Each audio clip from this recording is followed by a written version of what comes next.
Bismillahirrahmanirrahim. Assalamualaikum warahmatullahi wabarakatuh.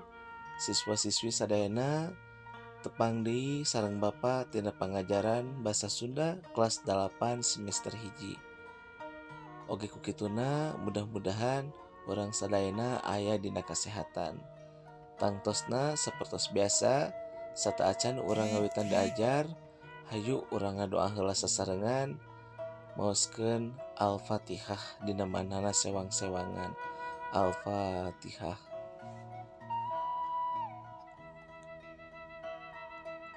Alhamdulillah rengse.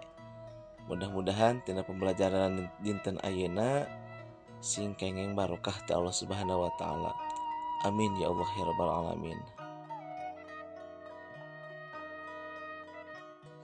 Urang langsung wae barangkali sadayana materi bab hiji ngeunaan rumpaka kawih.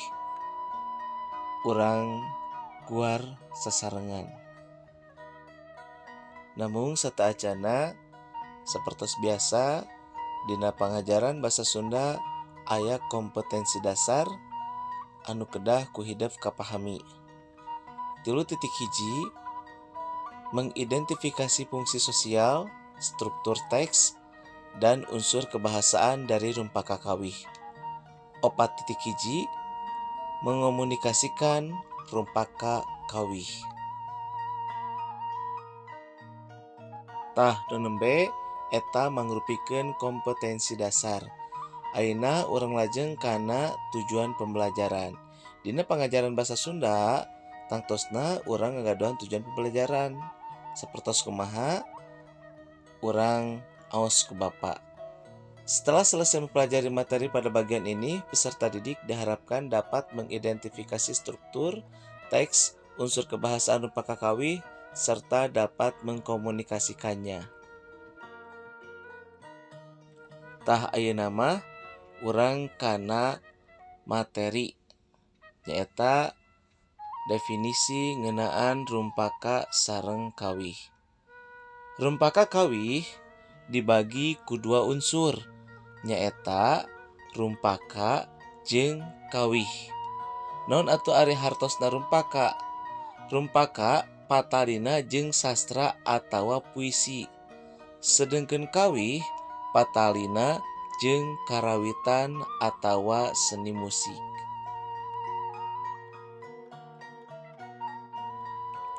Tah di dieu rumpaka kawih teh kabagi kana dua jenis atanapi dua bagian.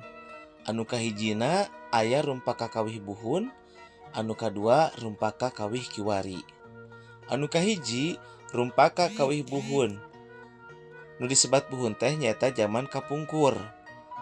Conto dina judul laguna diantarana Es Lilin, Cikapundung, Sorban Palid, sareng Bubui Bulan. Upami nu kadua nyaeta rumpaka kawih kiwari. Anu sebat kiwari teh nyaeta zaman ayeuna. Judul laguna diantarana aya Peuyeum Bandung, Karatagan Pahlawan, sareng Budak Jalanan. Kumaha atuh cenah bedana antawis rumpaka kawih buhun sareng rumpaka kawih kiwari? Rumpaka kawih buhun mah ditulis make patokan sisindiran. Sedengkeun rumpaka kawih kiwari mah ditulis make patokan sajak bebas. Tah eta bedana antawis rumpaka kawih buhun sareng rumpaka kawih kiwari. Urang lajengkeun di dieu aya unsur-unsur rumpaka kawih. Anu kahiji tema nyaeta gagasan pokok nu rek ditepikeun. Anu kadua nyaeta rasa. Rasa teh ngajiwaan eusi kawih, rasa dina kawih karasa sabada dihaleuangkeun. Anu katilu purwakanti nyaeta saruana kecap atawa sora dina ungkara kalimah. Anu kaopat nada teh sikep pangarang kanu maca ngabalukarkeun ayana suasana nu kagambar. Sareng anu kalima amanat nyaeta rasa pangarang nuka rasa nu maca atawa ngaregepkeun.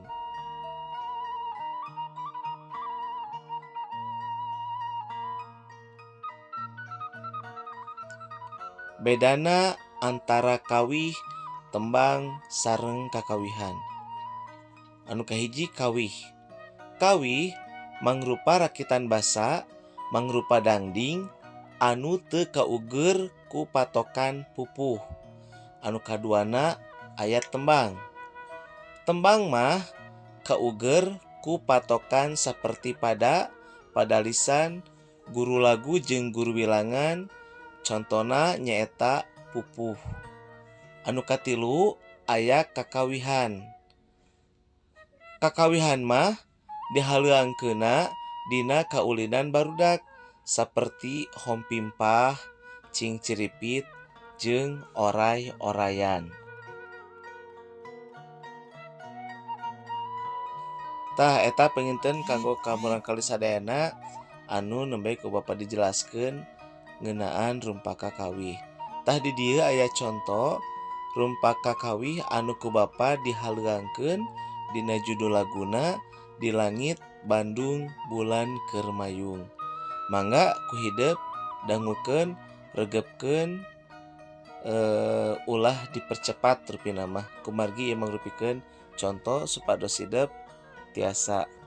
Sumangga wilujeng ngadangukeun.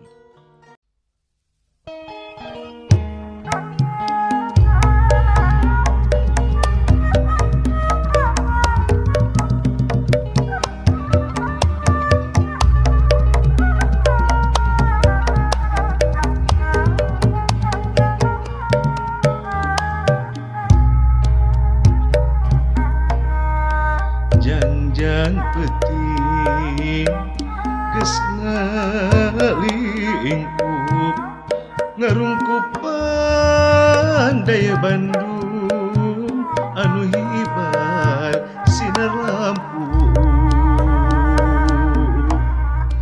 panto ati geus narutup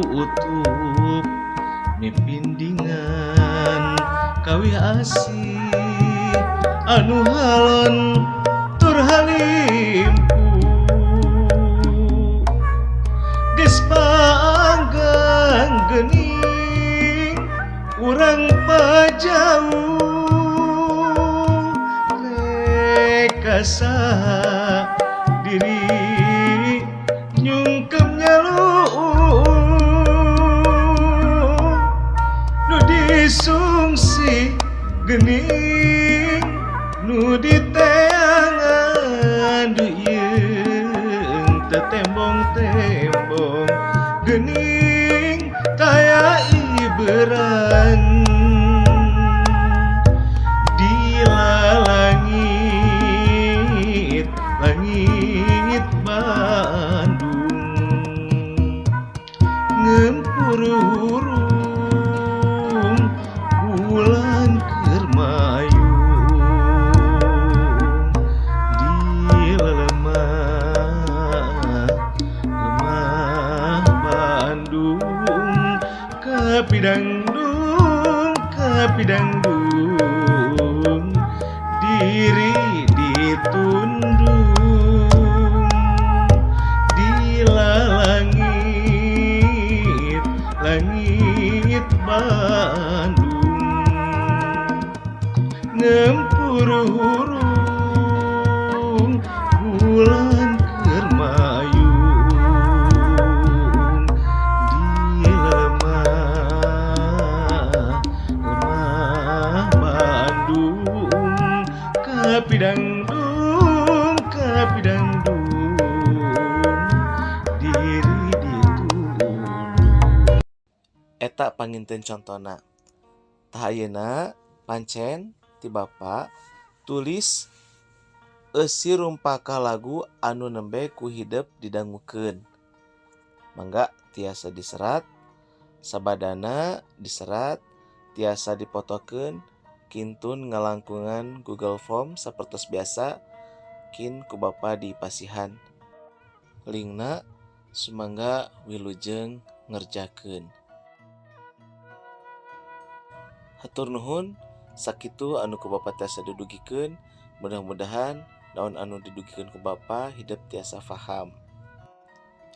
Hatur nuhun, sapertos biasa ulah hilap, subscribe, like, sareng komen. Wassalamualaikum warahmatullahi wabarakatuh.